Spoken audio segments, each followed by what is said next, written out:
upside down. We heard a little bit last night of some of the men and women who have gone on before us, who have spent their lives serving the gospel. We are told in Hebrews of some of the greats of the Old Testament. And when we hear of these stories, of these men who go on before us, the author of Hebrews says then, that is your motivation to cast off sin that so easily entangles, to cast off every weight, and to run with endurance. And so we want to honor the men and women who have gone on before us, to tell their stories, and to encourage the church to go out into all the world and to teach the gospel. So today we're going to be telling the story of three missionary ladies, Evangeline and Francesca French, they are sisters, and then Mildred Cable, she's the third. And many of you, I'm sure, are familiar with the story of Hudson Taylor. I'm sure you've read it many times. Hudson, if you know his life, he came back to Britain after many years in China. He prayed for just a handful of missionaries to go back with him. 10, I believe it was, the first time. And he came back to China. He came back over his life. He came several times to the UK, recruiting more missionaries each time. These three ladies are the very first ones who joined Hudson Taylor, the first missionaries of China Inland Mission. And it is, of course, a true story. Everything you see or hear is taken from their diaries. Some of their relatives have written about them, and so we've just compiled true historical narrative and are happy to share that with you today. What we lack in props and costumes, we trust will make up for in truth. And of course, we have a very small cast, so I'm going to be playing everyone who's not a girl. And so I might pick up a few extra lines here and there, but we trust you enjoy it. And here come the sisters. I wish I could take everyone's misery onto myself and then throw myself into the sea. There's no need. Christ has already done that. Well, I mean, it's metaphorical, but he gave Just us... let me wax. Wax. Dramatic? As in wax dramatic, like wax eloquent? Not wax on, wax off. No, there's nothing dramatic about this. My thought is theologically sound. Well, drama can be theologically sound. They called us the trio, and she was the wild one. Not wild. Outrageous. Courageous. Frivolous. Spontaneous. Sibling rivalry. I was the third. They needed me. We go tonight. Tomorrow. Why waste time sleeping? It's dark outside. Good, the bandits won't see us. And it's cold. You have extra socks. We'll sleep for a few hours, and then travel before sunrise. Good idea. Evangeline always got the last word. Now, don't forget your socks, Francesca. Growing up, Evangeline courted death so frequently. Get out of that tree! Step away from that edge! Don't you think about eating that! Our family resolved it would be better for no one to risk their lives in trying to save her. Leave her in the tree. Let her jump. Someday. Each day, there was a new zealous cause. She was a fervent nihilist, an incipient communist, an embryonic Bolshevist. We were shocked when Evangeline became a Christian. She did. Really? It won't last. And then decided to go to China as a missionary. China? Why China? Poor China. Francesca, you will go with me. Why me? Because you want to. I did. I had longed to go to China ever since I was a child. But in Europe, in the late 1800s, women were expected to wait. There's that word again. A word. You know that word that keeps coming up? I don't know what you're talking. Shh. Wait. Wait to marry before we did anything. Not me. Not her. Not Evangeline. But I was different. We will take 12 months to prepare, and then by June... June 1895, Evangeline boarded the ship. Without me. What? I did have to wait. To marry? No, our father had died, and mother needed me. It broke my heart to stay. I didn't understand, but God knew. God knew. And when Evangeline landed in China, she found herself in the middle of the Boxer Rebellion. Susi, the Empress Dowager, issued an edict. The foreigners are the curse of China today. But the Boxers do what they will with the foreigners, especially the Christians with their Chinese converts. Let us exterminate them before we eat our morning meal. War was imminent, increasing peril to the missionaries and the Chinese converts. They were the target of rebel executioners. My family had lost a father, and now to lose a daughter? It would have been too much for my mother. Evangeline was in China, and in much danger, and God ordained that I wait. She is a foreign devil, an opium merchant. She will eat our children. Amongst the locals, any white person was considered an evil presence. Really? Could we just have some tea? And after 9 years, And a bit of tea. I arrived. You know, they say that she was engaged. No, yes. Apparently, she was going to get married right there on the mission field. Whatever happened, I have no idea. But I heard that he wrote her a letter. He wouldn't, he did. He said he would not marry her. No, unless she decided not to go to China. But she's gone now, the poor thing. I must let the curtain fall upon my past. Without a husband. I was met by a whirlwind. Wait, stop. This is not a foreign devil. Mildred Cable. That's me. She's another teacher here. Where do we begin? With a shirt on your back. What? See, when they look at us, they only see English women. We need to show them that this is our home and we intend to stay. You want to give them my shirt? No, I want to discard this frumpery and we'll dress like the Chinese. We'll do them the courtesy of dressing, speaking, and living like them all the time. We'll be Chinese to the Chinese, like Hudson Taylor. We must become Chinese to the Chinese, not rabble-drawing barbarians in outlandish European costume. If we can win any to Christ by becoming all things to all men, then we will do it. To be the friend of God demanded everything he had. It cost him dearly. You must be prepared, if need be, to seal your testimony with your blood. Though if you do, you are promised a harvest of souls, a crown that fadeth not away, and the Master's well done. Are you with me, Mildred Cable? Are you with me, Evangeline French? back in England, I heard Dr. Taylor speak. You must be prepared to be delivered, or to suffer, as God sees best. Only then will the Chinese see that there is something in the gospel worth giving their life for. Oh, how I longed to be with them. But perhaps God knew that the early challenges need not be mine.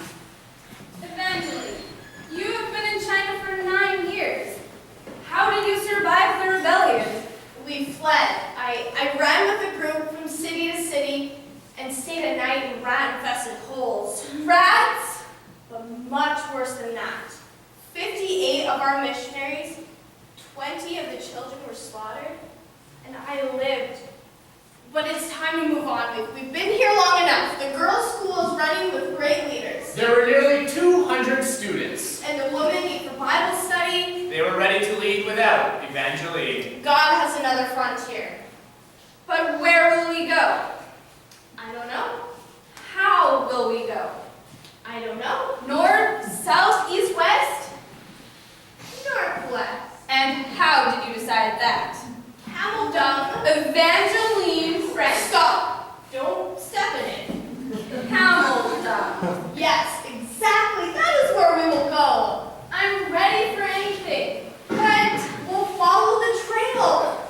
The trail of manure. The trail of camel caravans. We'll follow the trade routes. They followed the camel caravans. The great Northwest is full of Muslim merchants. That will be our mission field. But not just yet. You can't go. The mission forbade them. But Dr. Taylor would send us. Not women. If not women, then who? Where are the men? It is too dangerous. We are You dangerous. cannot preach the gospel to Muslim men.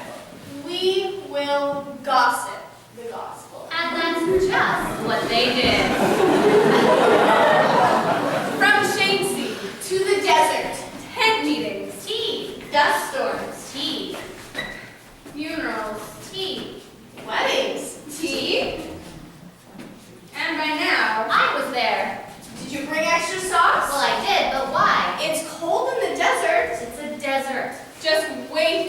Easter. Easter? The whole world changes that week. Well, it certainly did 2,000 years ago. Easter week in the Gobi Desert seemed to be the appointed time. Warm spring breezes would suddenly turn into blinding blizzards. You couldn't see your hand in front of your face. We struggled to set up the tent. Hold that canvas! Hold that rope! This way? No! I can't. You can! I can't. You can! I was the referee. Start a fire. In this snow? Yes! With what? Dung? What? Camel dung! Amidst the blowing snow and sand, they started a little fire. What about the smell? What about the smell? It won't smell. The tent was secure, the fire lit, but as she handed the water for the hot water bottle to Eva, she spilled it, scalding Eva's shivering body. The wounds were tended to, but it was a reminder of the cost of frontier evangelism. We knew we couldn't stay in the tent all winter. The desert was a vicious taskmaster. But we had an ox cart. Called the Flying Turkey. Each day we traveled miles and miles. During the warm months, And God gave us a home. After Easter. Guide me, O thou great Jehovah, pilgrim through this barren land. I am weak, but thou art mighty. Hold me with thy powerful hand. Look, it's the city of the prodigals. the last city inside the Great Wall. We can't go there. Why not? It's the city of the prodigals. That's where all the criminals hide. Then that is where we belong. It became our home base. Each winter. Gospel gossip became their language training tool. It gave us a sense of community. The criminals and the Muslims respected us. And taught us. And kept us alive. These vegetables, they should last you all winter. Let us draw water for you tonight. You need to get some socks. What is that on the horizon? That is the cave of 1,000 Buddhas. Oh? The cave of 1,000 Buddhas was fashioned by the hand of man, but the hand of God shaped the lake of the crescent moon. Where is the lake of the crescent moon? It is just beyond that first range of sand dunes. Is it so very beautiful? More beautiful than words can tell. How far off is this lake? Not We again. must Do you go. not remember the fatigue of toiling through loose sand? It is barely 4 miles from town. Barely 4 miles? Once there, you will find a temple with beautiful guest rooms, fresh water to draw. It is a wonderful place to rest. A few days later, we left the city gates with our faces turned towards the dunes. We trudged through loose sand up to our ankles with each step we took. We climbed. I can see the top. This slope is almost perpendicular. Can do it. It's the last dune. I'll bet it's not. It was. And when we reached the top and spotted the lake, Small, crescent-shaped and sapphire blue, it lay between them and the next pass like a jewel in the folds of warm-tinted sands. And at the bottom of the hill, a small temple set among silvery trees. How do we even get there? We slide. Yes. No. and go! And at the bottom of the hill, somebody is here! No, nobody's here. Yeah, don't you hear that? I don't hear anything. Over there, there's people coming! Oh, I better get some tea!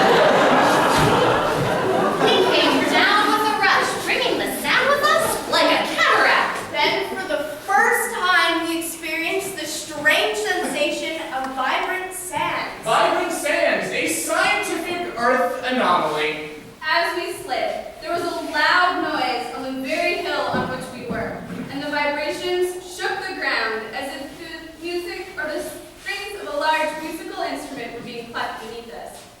We had unknowingly chosen for our slide one of the resonant surfaces of the hills. For curiously enough, few of the hills are musical, and most are as silent as they are dead. Our long descent landed us at the edge of the lake and a short distance from the temple doors. Welcome to our home. The temple priest received us and led us to a pleasant room in the guest courtyard. You heard the lewing of the hills. Louing. Bluing, thunder the sound reached us here, for you chose the right spot to set the sands thundering. If you'd have slid a little further to the east or to the west, the sound would have been much fainter. And had you come down that farther hill, nothing would have been heard at all. Sounds like a thunder voice? You will hear it often while you stay here. China's great northwest, the Gobi Desert, a grand excursion. All my life I had wanted adventure. I'll admit that. But God did not deny my very human desire. He gave me everything I wanted, a magnificent adventure. Well, adventure that began with camel dung. And she couldn't have done it alone. We are Intrepid. The trio. And the China Inland Mission inherited them. Let them operate on their own terms. A unique concession. We are not seeking entertainment. We are seeking Jesus. And somehow, he let us serve him in the unreached territory. Hudson Taylor had prayed. Lord, give us a band of men and women for inland China. He insisted. It is only through the women workers that we can enter Chinese homes. We all knew Dr. Taylor's heart, his message. 1 million a month dying in that land. Dying without God. You will be pioneering inland China. 11 provinces without missionaries? I will go the furthest. Hudson Taylor and the China Inland Mission did inherit us. The immovable Immovable object. the irresistible force. A threefold cord that cannot be easily broken. They became nomads in the Gobi Desert. There was winds, wars, drought, and disease. They went through Turkey, into the edges of Tibet, up into Mongolia, even into Kanzu. Look, I see water. It's a mirage. No, I really see it this time. It's a mirage. Oh, And when we didn't know where we were going, we had a song. our song. Guide me, O thou great Jehovah, pilgrim through this barren land. I am weak, but thou art mighty. Hold me with thy powerful hand. 4 times they crossed the most inhospitable desert in the world. 4 times they packed and repacked their ramshackle cart. You can do it one more time, you flying turkey. Here, more scripture books. There's no room. Make room. Squeeze them in between those socks. We marched. Singing that song. We needed music. We saw friends executed. And we became targets as well. There they are. Shoot them now. No, don't shoot them. They're just old ladies. Yeah, but they have a good cart. We're gonna take that. They've got guns up their sleeves. Oh yeah, they do. Their British revolvers are very accurate. Our revolvers were our Bibles. Up our sleeves to protect them from the sandstorms. And one night, God gave me a song. Bandits were in the area and we were sleeping out under the stars when suddenly I heard the cadences of the chorus from Mendelssohn's Elijah, as clearly as though unseen choirs were singing. She actually heard it. A gift from heaven. It was the angel chorus, Opus 70. Lift thine eyes, oh lift thine eyes to the mountains, whence cometh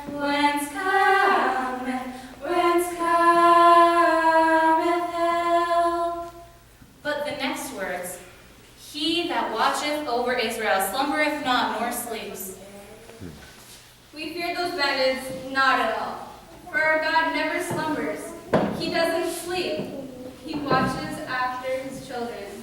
The Gobi was our home. The most inhospitable desert in the world. Stop! We're being followed. Then we should go. Well, it's not bandits. It could be an animal. Kind of looks like a pile of rags that's moving.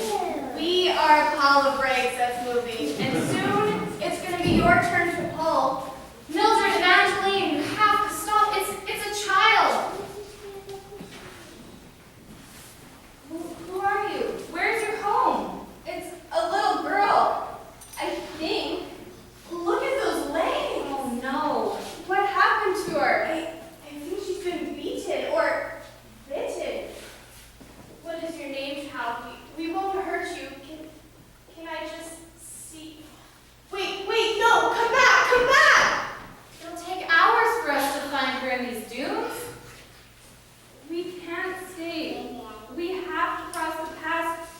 sundown. She's been hurt. We can find her when we return. But it may be too late. We'll pray. He never slumbers or sleeps. We did pray, And we didn't find her. but she found us. She came knocking at our door. She'd been sold as a child, and her family realized that she was deaf and she couldn't say a word. Her name was Wawa. Which meant little lonely. She was put out on the streets to beg. When she came to us, she was around 7 years old. Her legs were badly infected, dog bites. She couldn't hear them barking, so escape had been impossible. But we took her in. And we cleaned her up. She told us through mine many years later that this was the first time she'd ever been shown kindness. The first time someone said come and not go.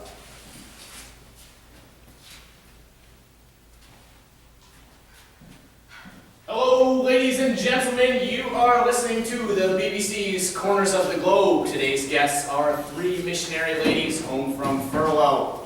Today, we have Evangeline and Francesca French. They are sisters, and Mildred Cable is the 3rd member. Welcome, ladies. Thank you, Mr. Dowling. Now, Evangeline, you've been in China for some time. How long has it been now? I went over in 1893, so that is 42 years. 42 years. Astounding. And you, Mildred? I joined her 9 years later. They told us we would never survive. Frontier China. No frontier could stop Evangeline and me. An irresistible force meets an immovable object. They were wrong. They certainly were. And you, Francesca, you are the little sister. She is. I am, but they needed me. We do. A 3-fold cord that cannot be easily broken. Now, Mildred, you've never felt the outsider with 2 sisters from such a strong family? I was an adventurer as a child, so I viewed this prospect as an adventure. And there's something that you need to know about sisters. Francesca, you are vain. I am not vain. I am sanitary. Wear the cloak. The cloak has been in the stable. The cloak will keep you warm. It's not that cold. If you die because of vanity, It's covered in hair. so are you. It stinks. And don't say so to you. Francesca, she would never say that. And Evangeline, you need to Mildred, this is not your affair. It's ours. I was just We will resolve We this. will. I was just gonna say that. Can I please? All right. All right. You do not stink. Thank you. And you're not totally covered in hair. You have nice hair. It's long. Thank you. You're welcome. And wear the cloak. I've come to realize that sometimes sisters just need to work out their difficulties without interruption. Yes, I have sisters. And another thing that I've realized, never try to understand sisters' shared sense of humor. It defies interpretation. And if you hadn't stopped him? It's just like at home at the butcher shop. Yes, Mr. Pemberton. I used to go into town for Mom to pick up the chops, and I'd try to get a word and write it. Mr. Pemberton. Some people you can find all over the world, and we found Mr. Pemberton at a marketplace in the Gobi Desert. There was a Mr. Pemberton at the market? No, the vendor was just like Mr. Pemberton. He never stopped talking. Ever. Mr. Pemberton. You see, Mildred, it was his dialect as well as his desire to never stop talking. And today we met a Tibetan Mr. Pemberton. And they don't need to finish each other's sentences, do they? Evangeline, did you? Yes, I did this morning. They just know. Francesca, where is my... On the table by the bed under the lamp. Sometimes it's just a look.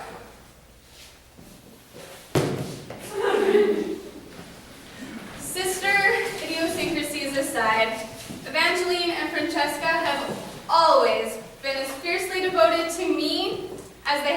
to each other. You are our sister. I believe you have an adopted daughter, Topsy. When you return to China, will she be going with you? Of course. She is family. I have here the August 1935 issue of China's Millions.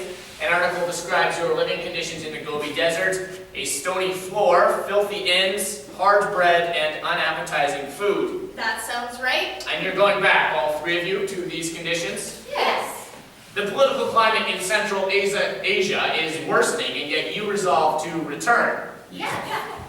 Radio audience, we would all do well to take note of the following. What a traveler puts in his hand luggage could not fail to be a revelation. Mildred, you've written that Bunyan is your choice. In his preface to the Pilgrim's Progress, Bunyan wrote, "This book will make a traveler of thee. If by its counsel thou wilt ruled be, it will direct thee to the Holy Land. If thou wilt its directions understand, yea, it will make the slothful active be, the blind also delightful things to see." Evangeline, you've been called the Intrepid. Are you thrilled to be returning to China? An interesting definition. Thrilled to return. With the physical hardships, death threats, battles, wars, that makes for a poor thrill. But the contact with the needy souls and the evidence that kind deeds did bear good fruit, that would be joyous. But my only true thrill will be to say, as the Master did, I delight to do thy will. We crossed the Gobi 4 times, and in the process we became part of its life.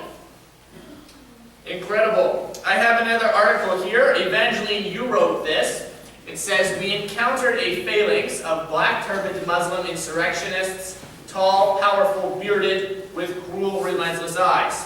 Were you not afraid?" No, I was afraid of the rivers. She was. At every crossing, she made us sing. Our song.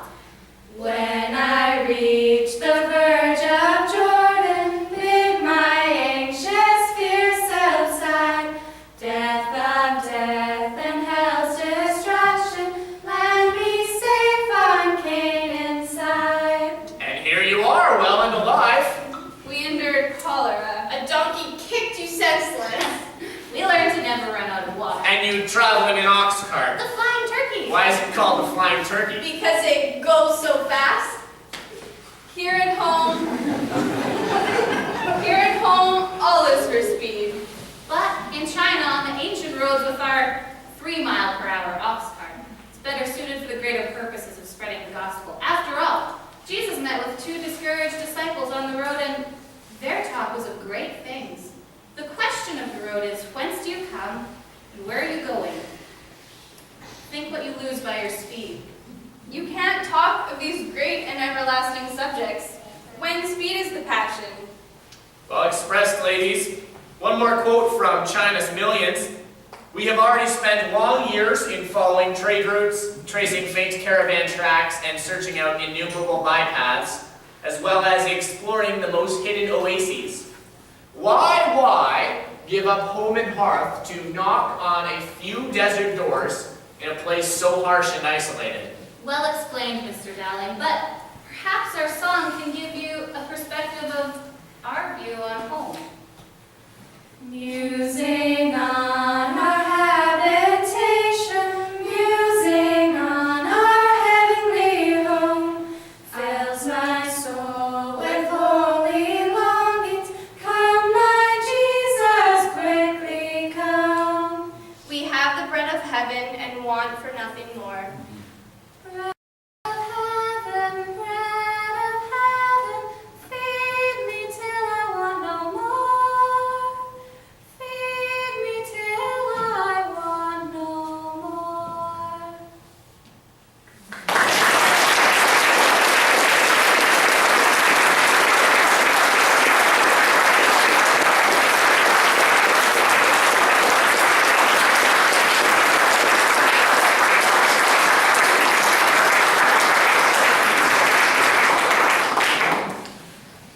Thank you so much for having us here today and for paying so much attention. We love performing for people, especially ones who seem to get into what we're doing. You guys are fun. We just want to leave you really with kind of the last line of this play, I think, really sums it up. The radio announcer asks, and that is a true interview, that's the actual transcript, he asks, why give up home and hearth to knock on a few desert doors in a place so harsh and isolated? And their answer is in song, musing on my habitation, musing on my heavenly home, fills my heart with holy longings. Yeah. And that is ultimately the cry, the plea that we want to leave with you.